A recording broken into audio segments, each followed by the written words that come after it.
Hello and welcome.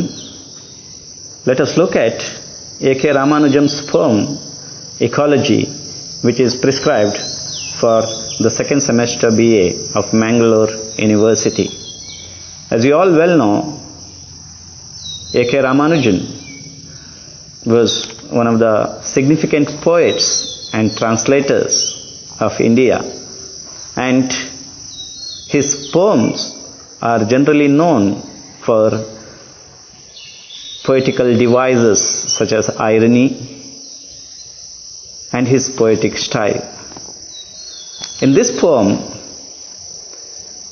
as in other poems like a river, we see two different perspectives juxtaposed. Now let us look at the title Ecology, which speaks about various organisms in relation to each other and in relation to the wider surroundings they live in. Now this presents a very comprehensive picture. The entire nature and the place of human beings, the place of animals, and the place of trees, flora and fauna, all together, all taken into one. Now, to look at the poem and how it presents two perspectives, two worldviews rather. The worldview of the mother and the worldview of the son.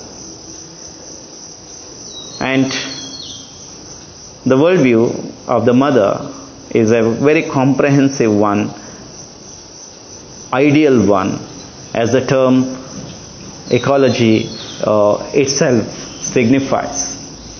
Whereas the son signifies the present generation or modern generation, and hence his approach, his perspective is motivated by a practical approach. Now what is the crux of the poem? Let us look at the beginning. The day after the first rain, for years I would come home in a rage, for I could see from a mile away our 3 red champak trees had done it again. The two important words I would like to mention here. Say for example, in a rage, and in the next stanza it is the champak trees had done it again. Now this is not on the spur of the moment that the son is acting. He is speaking about something that is usual, something that takes place as a routine every year. Every year, the day after the first rain, he would come home with a rage, angrily, and he wants the 3 champak trees to be cut down. Why? Because they are the reason, they are the source of mother's severe migraine, headache. And look at how this is being explained. The trees burst into flower naturally, and they had given mother her first blinding migraine of the season. Now, it's no fault of the trees. It's a natural process for the trees to flower. But somehow the mother cannot take it. The smell of the champaks cause headache to her. And son who has a very practical approach to the problems. A practical approach needs a solution immediately. And what is the immediate solution? The solution is in cutting off the trees, so that there would not be any migraine for his mother. But the son fails to see the far-reaching consequences of his act, the effect of his act upon the system. So the practical approach of the son fails to see the place of man in the system, the place and relationship between individuals and nature, animals and individuals. This is missing in the practical approach of the son. Whereas the mother, stands for an ideal approach, a very comprehensive approach that takes into consideration not only the present but also the future as well. Because such an approach takes into consideration the history as well.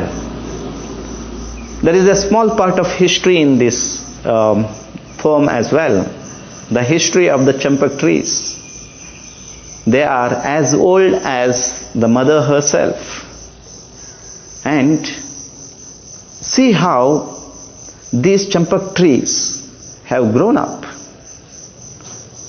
And as the last part of the poem says, they are as old as her, seeded, she said, by a passing bird's providential droppings.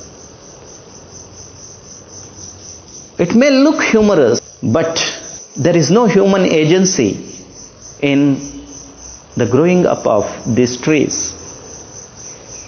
The human purpose of taking these flowers, removing these flowers from the tree and offering them to the god, trying to find meaning of this kind, trying to give champak flowers a greater significance, all this comes from the human agency.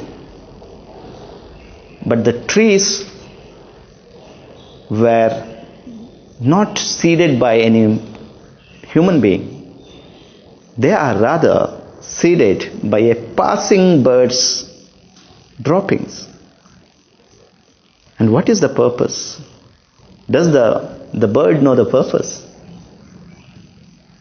So when we cannot question,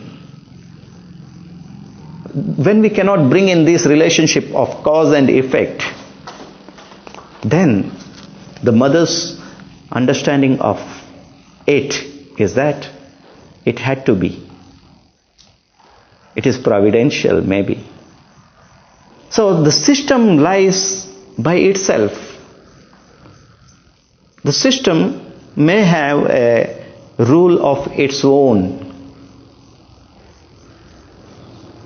guided by providence maybe. But before we interfere in the functioning of the system, we need to think of the far-reaching consequences of our own acts. So the son is given a bit of wisdom here by his mother. And look at the mother's approach. She may also have some reasoning for why the champak trees may have to be preserved. To give her goals and her daughters and daughters and daughters basketfuls of annual flower. This could be the only kind of self that we need to take these flowers for offering them. But then the mother knows that that is not the only reason why the champak trees have to be preserved. Because though illiterate, her worldview is more comprehensive. and it understands the place of human beings in the ecological system. Thank you.